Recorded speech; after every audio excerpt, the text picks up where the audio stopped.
नमस्कार, मैं हूं रोशनी। हमारे विशेष कार्यक्रम योग भगाए रोग में आपका स्वागत है। विश्व योग दिवस को लेकर पूरे विश्व में कई आयोजन हो रहे हैं। कोरोना के चलते इस बार योग दिवस बड़े और सामूहिक आयोजन नहीं हो रहे हैं। ऐसे में पत्रिका टीवी देश भर के जाने माने योग गुरुओं के एक प्लेटफॉर्म पर लेकर आया है ताकि आप योग टिप्स के जरिए खुद को और अपने परिवार को स्वस्थ रख सके। कार्यक्रम में आज हमारे साथ जुड़े हैं योग गुरु हर्षवर्धन शर्मा। हर्षवर्धन जी, आपका पत्रिका टीवी में स्वागत है। हर्षवर्धन जी ने कोरोना ने घर घर को अस्वस्थ किया है और इस दौरान शारीरिक और मानसिक रूप से योग कैसे फिट रखता है। हरिओम, बहुत बहुत धन्यवाद। आपको भी अंतर्राष्ट्रीय योग दिवस पर आप सभी को बहुत बहुत बधाइयाँ और हार्दिक शुभकामनाएं। जी बिल्कुल सर, आपको भी बहुत बहुत बधाई। जिस तरीके से देखा जा रहा है कि कोरोना महामारी ने हर जगह से प्रभाव डाला है, तो उसमें योगा कितना महत्व रखता है? जी, आपने बहुत अच्छी बात कि योगा सिर्फ कोरोना में ही नहीं, ये ओवरऑल हर एक डिजीज में और हर एक आपकी कोई भी तरह की हेल्थ इश्यूज हो, मेंटल इशू हो, सब में ये बहुत अच्छे से रोल करता है।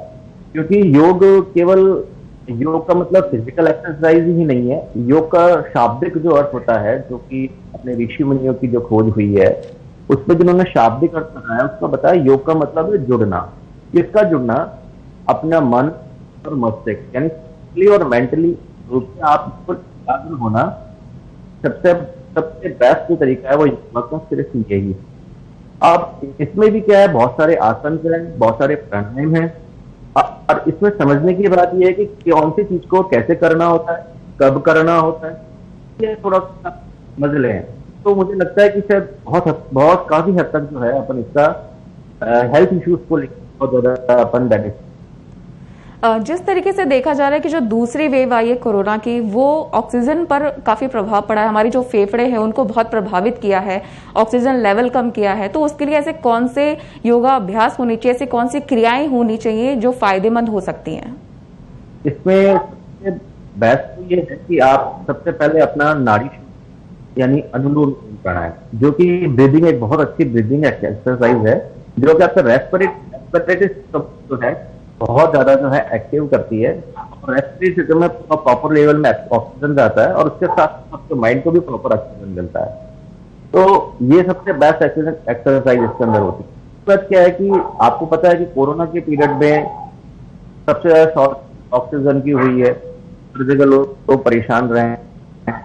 तो जो लोग बेसिकली कोई और डिजीज से भी परेशान थे, तो वो लोग सबसे परेशान हुए कोरोना से। पर जिन लोगों ने रेगुलर योगा करते रहे, रेगुलर प्राणायाम वगैरह करते रहे, तो उनको इस तरह की तकलीफ बिल्कुल भी नहीं हुई। और यहाँ तक कि अगर किसी का ऑक्सीजन भी डाउन हुआ है तो उसके अंदर कपाल भाती भस्त्रिका कैसे प्राणायाम इंस्टेंटली आपको ऑक्सीजन लेवल को बढ़ा देते हैं। जिस तरीके से हम एक्सरसाइज करते हैं, तो इसका टाइम पीरियड कितना होना चाहिए? जब हम योग करते हैं तो उसका समय सीमा होनी चाहिए, या फिर आप कितनी देर भी कर सकते हैं? एटलीस्ट 45 से 1 आवर का टाइम आपको निकालना ही निकालना चाहिए आपकी डेली लाइफ में, डेली रूटीन में आपको इतना टाइम देना ही देना चाहिए।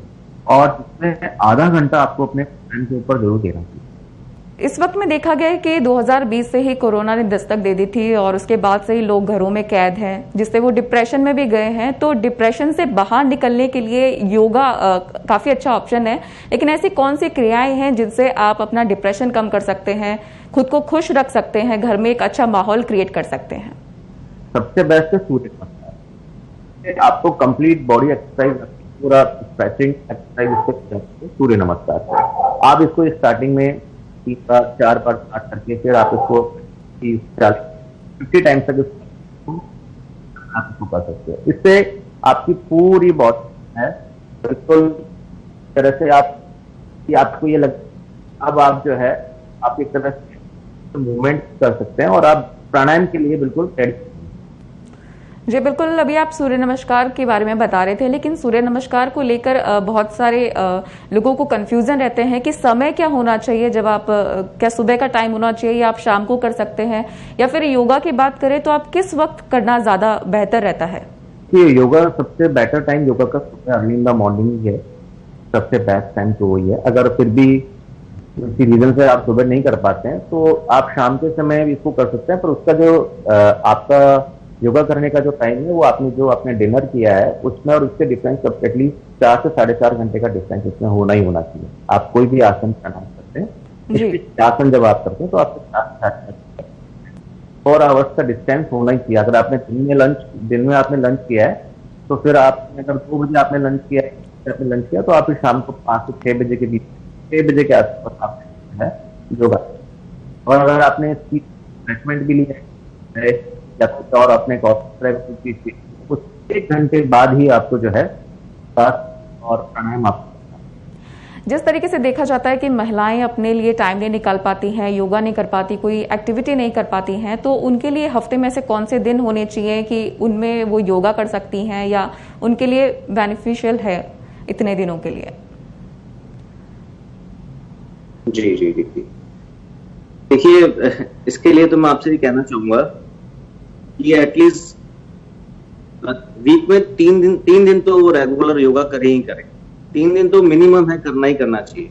और अगर सबसे बेस्ट तरीके तो ये है कि वो 15-20 मिनट रेगुलर अपनी बॉडी को देते हैं जी, तो मैं समझता हूँ कि उनको बाद में भी कभी प्रॉब्लम फिजिकली रूप से तो नहीं होने वाली, क्योंकि मैंने शुरू में आपको बताया कि योगा प्राणायाम करने से आपको फिजिकली और एज वेल एज मेंटली दोनों ही बेनिफिट। बिल्कुल जी। अगर इम्यूनिटी की बात करें तो ऐसी कौन सी क्रियाएं हैं, कौन से आसन हैं जिनसे आप इम्यूनिटी स्ट्रांग कर सकते हैं? जी जी जी देखिए, सबसे मैंने कुछ देर पहले भी आपको बताया कि सबसे पहले तो देखिए सूर्य नमस्कार एक ऐसी क्रिया है जिससे आपका सबसे जल्दी इम्यूनिटी बूस्ट, उसमें पूरा कंप्लीट एक्सरसाइज योगा की आ जाती है एक अकेले सूर्य नमस्कार।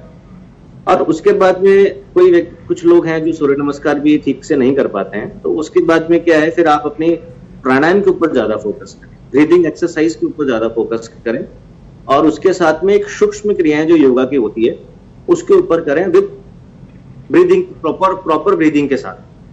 बहुत बहुत धन्यवाद आपका हर्षवर्धन जी, हमें तमाम जानकारियां देने के लिए, हमारे साथ जुड़ने के लिए।